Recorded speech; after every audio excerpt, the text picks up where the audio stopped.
जय श्री राधे। आइए चैत्र मास शुक्ल पक्ष की एकादशी का कथा श्रवण करने से पहले पुष्पांजलि करें।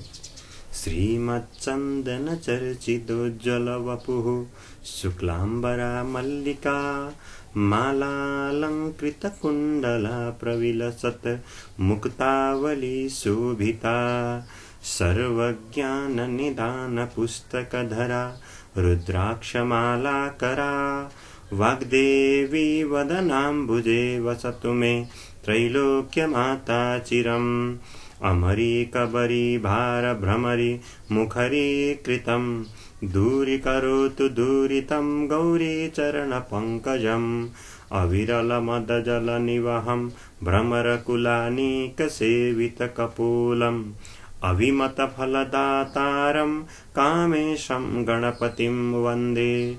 मूकं करोति वाचालं पङ्गुं लङ्घयते गिरिं यत्कृपातमहं वन्दे परमानन्दमाधवं। सच्चिदानन्दरूपाय विश्वोत्पत्त्यादिहेतवे तापत्रयविनाशाय श्रीकृष्णाय वयं नुमः। नारायणं नमस्कृत्य नरं चैव नरोत्तमं देवीं सरस्वतीं व्यासं ततो जयमुदीरयेत्। अब संस्कृत में चैत्र शुक्ल पक्ष की एकादशी का पाठ पारायण प्रारंभ होता है। अथ चैत्र शुक्ल एकादशी कथा। सूत उवाच देवकी नंदनं कृष्णं वसुदेवात्मजं हरिं नमस्कृत्य प्रवक्ष्यामि महापातकनाशनं। युधिष्ठिराय कृष्णेन कथितानि महात्मना एकादशी महात्म्यानि नानापापहराणि च। 18 पुराणेभ्यो विविच्य महात्मना 24 संख्यानि नानाख्यानिर्युतानि च। तानि वक्ष्यामि भो विप्रः शृणुध्वं सुसमाहितः। युष्माकं भाग्यतश्चैव यत्राहं समुपस्थितः। युधिष्ठिर उवाच वासुदेव नमस्तुभ्यं कथयस्व ममाग्रतः। चैत्रस्य शुक्लपक्षे तु किं नामैकादशी भवेत्। श्रीकृष्ण उवाच शृणुष्वैकमना राजन् कथामेतां पुरातनीं। वसिष्ठो यामकथयत् प्राग्दिलीपाय पृच्छते। दिलीप उवाच भगवन् श्रोतुमिच्छामि कथयस्व प्रसादतः। भाग्येनैव त्ववसरो प्राप्यते पुण्यदायकः। चैत्रमासे शिते पक्षे किन्नामैकादशी भवेत्। वसिष्ठ उवाच साधुपृष्टं नृपश्रेष्ठ कथयामि तवाग्रतः। एकादशी पुण्यतमा पापेन्धनदवानलः। शृणु राजन् कथामेतां पापग्निं पुत्रदायिनीं। पुरा रत्नपुरे रम्ये हेमरत्नविभूषिते। पुण्डरीकमुखा नागा निवसन्ति मदोत्कटः। तस्मिन् पुरे पुण्डरीको राजा राज्यं करोति च। गन्धर्वै किन्नरैश्चैव यप्सरोभिः सुसेव्यते। वराप्सरा तु ललिता गन्धर्वो ललितस्तथा। उभौ रागेण संयुक्तौ दम्पती कामपीडितौ। रेमाते स्वगृहे रम्ये धनधान्ययुते सदा। ललितायास्तु हृदये पतिर्वसति सर्वदा। हृदये तस्य ललिता नित्यं वसति भामिनी। एकदा पुण्डरीकाद्यः क्रीडन्ति सदसि स्थितः। गीतगानं प्रकुरुते ललितो दयितां विना। पदबन्धे स्खलज्युवो बभूव ललितां स्मरन्। मनोभावं विदित्वास्य कर्कुटो नागसत्तमः। पदबन्धच्युतिं तस्य पुण्डरीके न्यवेदयत्। शशापललितं तत्र मदनातुरचेतसं। राक्षसो भवदुर्बुद्धे क्रव्यादपुरुषाधकः। यतः पत्नी वशो जातो गायमानो ममाग्रतः। वचनात् तस्य राजेन्द्र रक्षो रूपो बभूवः रौद्राननो विरूपाक्षो दृष्टमात्रो भयङ्करः बाहुयोजनविस्तीर्णौ मुखं कन्दरसन्निभं चन्द्रसूर्यनिभे नेत्रे ग्रीवा पर्वतसन्निभा नासारन्ध्रे तु विवरे अधरौ योजनार्धकौ शरीरं तस्य राजेन्द्र उत्थृतं योजनाष्टकम् ईदृशो राक्षसोऽभूद् भुञ्जाना कर्मणा फलं ललिता तमथालोक्य स्वपटिं विकृताकृतिं चिन्तयामास मनसा दुःखेन महतार्दिता किं करोमि क्व गच्छामि पतिः पापेन पीडितः इति संस्मृत्य मनसा न शर्म लभते तु सा चचार पतिना सार्धं ललिता गहने वने बभ्राम विपिने दुर्गे कामरूप स राक्षसः निर्घृणः पापनिरतो विरूपः पुरुषार्धकः न सुखं लभते रात्रौ न दिवा पापपीडितः ललिता दुःखितातीव पतिं दृष्ट्वा तथाविधं भ्रमन्ति तेन सार्धं सा रुदती गहने वने कदाचिदगमद्विन्ध्य शिखरे बहुकौतुके ऋष्यशृङ्गमुनिस्तत्र दृष्टाश्रमपदं शुभं शीघ्रं जगाम ललिता विनयावनता स्थिता प्रत्युवाच मुनिर्दृष्टा का त्वं कस्य सुता शुभे किमर्थं हि समायाता सत्यं वद ममाग्रतः ललितोवाच वीरधन्वेति गन्धर्व सुता तस्य महात्मनः ललितां नाम मां विद्धि पत्यर्थमिह चागतां भरता मे शापदोषेण राक्षसो भुन्महामुने रौद्ररूपो दुराचारस्तं दृष्टा नास्ति मे सुखं साम्प्रतं शादिमां ब्रह्मन् प्रायश्चित्तं वद प्रभो येन पुण्येन विप्रेन्द्र राक्षसत्वाद् विमुच्यते ऋषिरुवाच चैत्रमासस्य रम्भोरु शुक्लपक्षस्य साम्प्रतं कामदैकादशी नाम्नि या कृता कामदा नृणां कुरुष्व तद्व्रतं भद्रे विधिपूर्वं मयोदितं तस्य व्रतस्य यत् पुण्यं तत्स्वभर्त्रे प्रदीयतां दत्ते पुण्यं क्षयात् तस्य शापदोषः प्रशाम्यति इति श्रुत्वा मुनिर्वाक्यं ललिता हर्षिताभवत् उपस्यैकादशीं राजन् द्वादशी दिवसे तदा विप्रस्यैव समीपे तु वासुदेवाग्रतः स्थिता वाक्यमुचेतु ललिता स्वपत्युस्तारणाय वै मया तु यद्व्रतं जीर्णं कामदाया उपोषणं तस्य पुण्यप्रभावेण गच्छत्वस्य पिशाचता ललिता वचनादेव वर्तमानोऽपि तत्क्षणे गतपापः स ललितो दिव्यदेहो बभूवः राक्षसत्वं गतं तस्य प्राप्तो गन्धर्वतां पुनः हेमरत्नसमाकीर्णो रेमे ललितया सह तौ विमानसमारूढौ पूर्वरूपाधिकावुभौ दम्पती चापि शोभेतां कामदायः प्रभावतः इति ज्ञात्वा नृपश्रेष्ठ कर्तव्यैषा प्रयत्नतः लोकानां च हितार्थाय तवाग्रे कथिता मया बहुपुण्यप्रदा ह्येषा कामदैकादशी स्मृता ब्रह्महत्यादिपापघ्नि पिशाचत्वविनाशिनी नातः परतरा काचित् त्रैलोक्ये सचराचरे पठनाश्रवणाद्वापि वाजपेयफलं लभेत् नातः परतरा काचित् त्रैलोक्ये सचराचरे पठनाश्रवणाद्वापि वाजपेयफलं लभेत्। स्वस्ति श्री भविष्योत्तरपुराणे श्रीकृष्णार्जुन संवादे चैत्रशुक्लकामदा नाम एकादशी माहात्म्यं श्रीकृष्णार्पणमस्तु। कृष्णाय वासुदेवाय हरये परमात्मने प्रणतक्लेशनाशाय गोविन्दाय नमो नमः।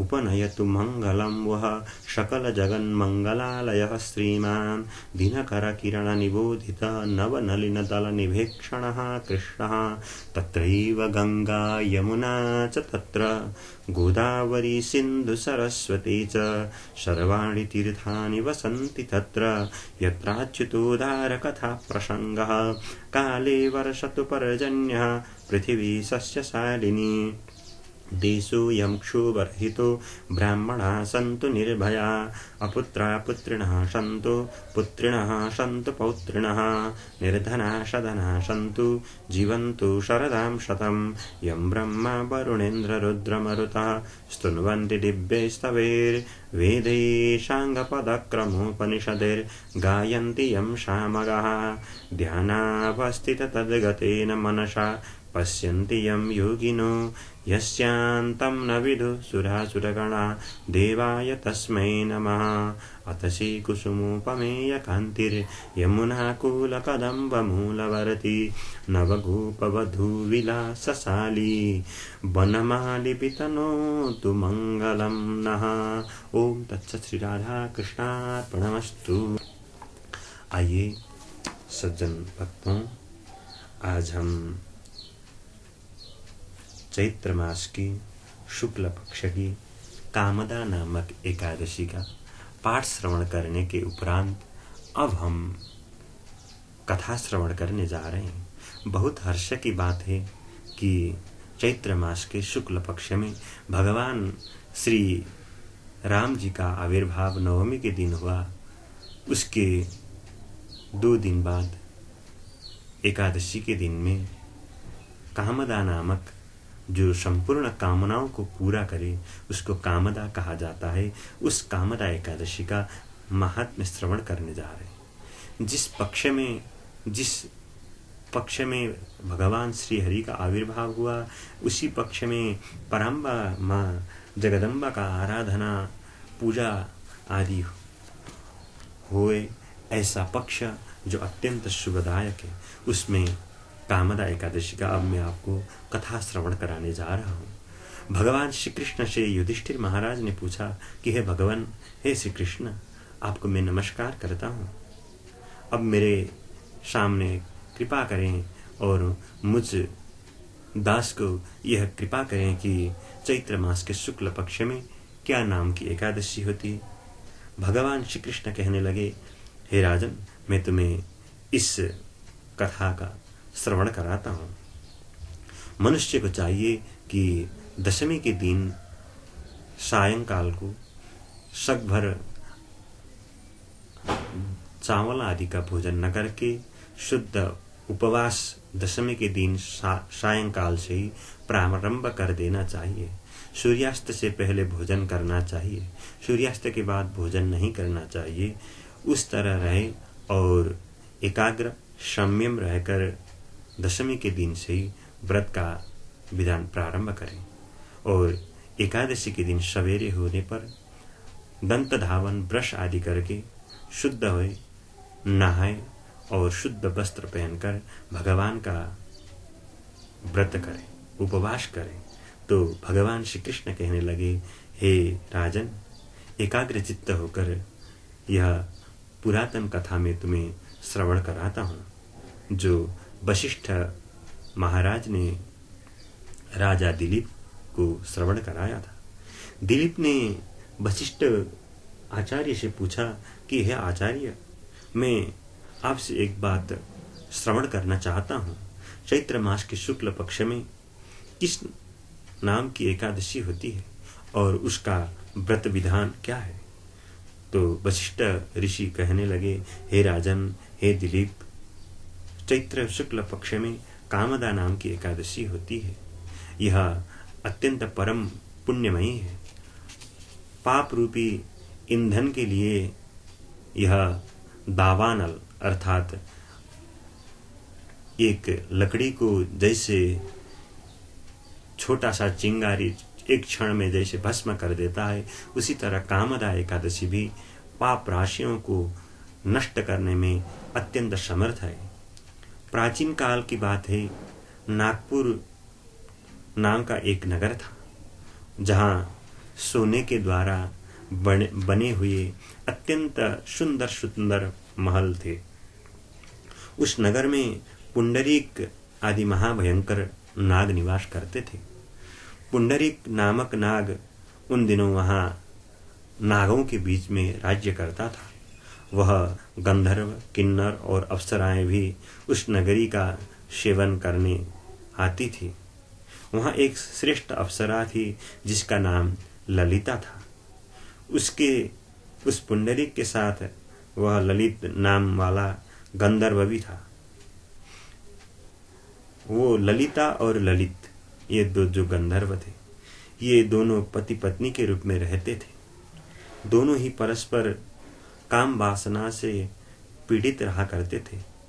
ललिता के हृदय में सदा पति की ही मूर्ति बसी रहती थी और ललित के हृदय में अपनी प्रिय सुंदरी ललिता का नित्य निवास रहता था। एक दिन की बात है, नागराज पुंडरीक राजसभा में बैठकर मनोरंजन कर रहे थे।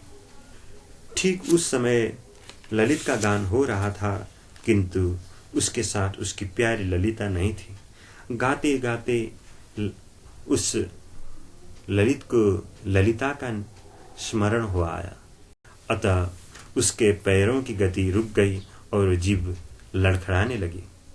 नागों में श्रेष्ठ कर्कुटक को ललित के मन का संताप जो उसके प्रेमी के प्रति थी वह ज्ञात हो गया।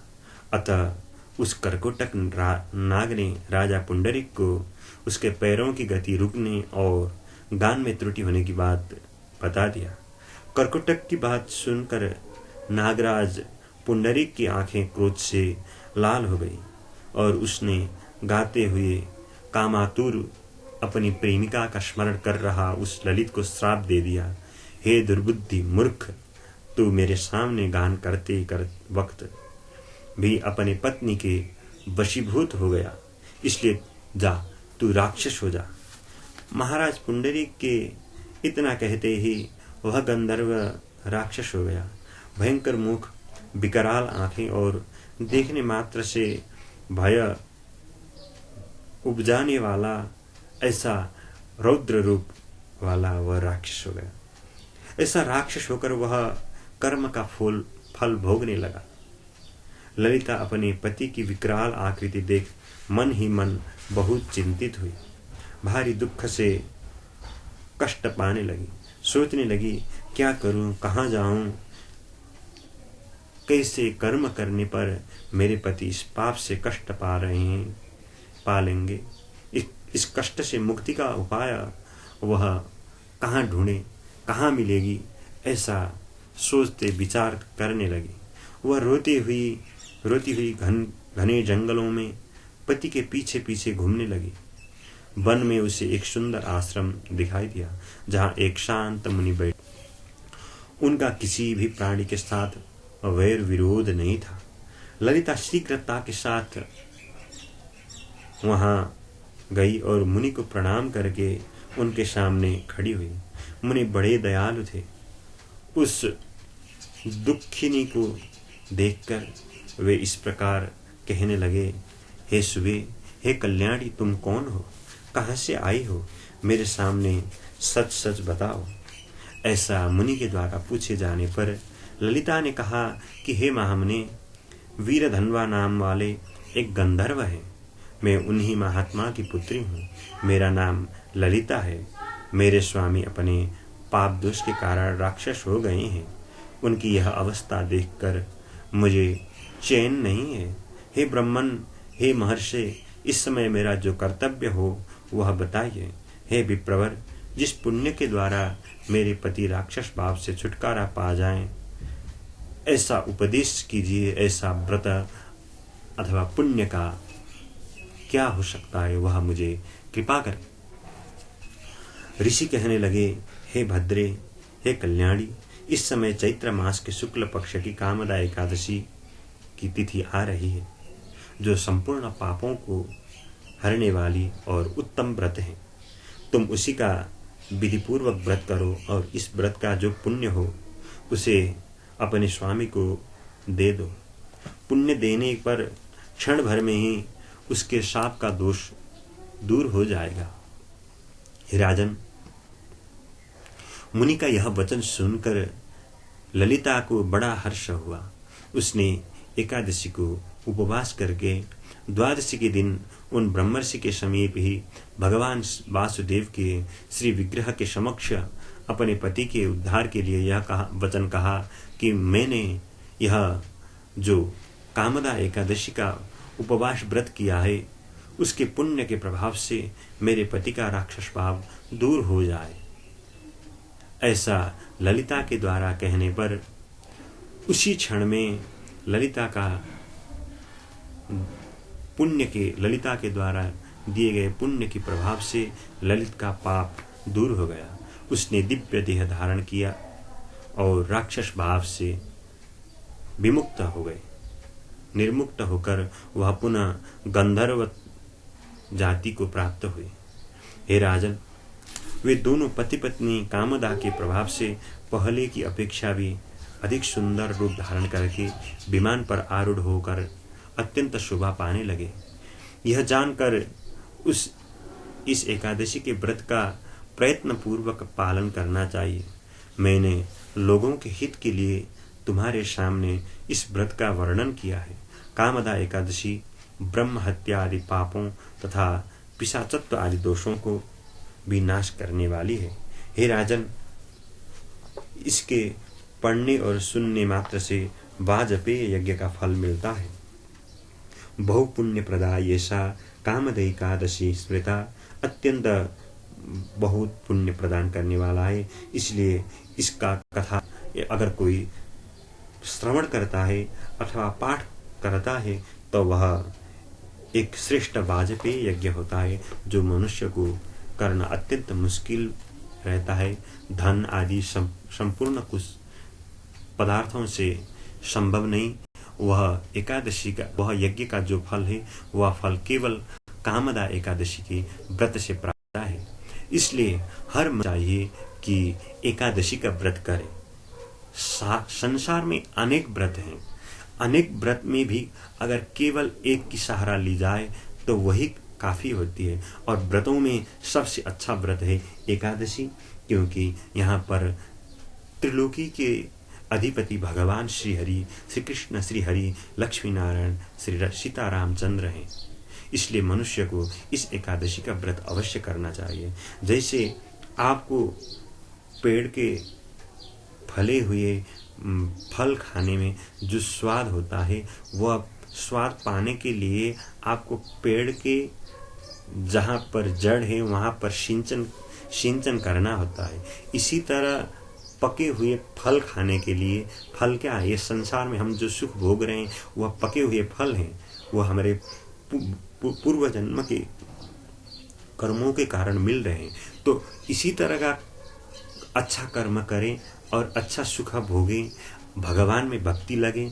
ऐसा चाहना हो, ऐसा इच्छा हो तो अवश्य एकादशी का व्रत करना चाहिए। आज के लिए कामदा एकादशी का व्रत का पाठ और कथा श्रवण इतना ही। जय श्री कृष्ण, जय श्री राधे, राधे राधे।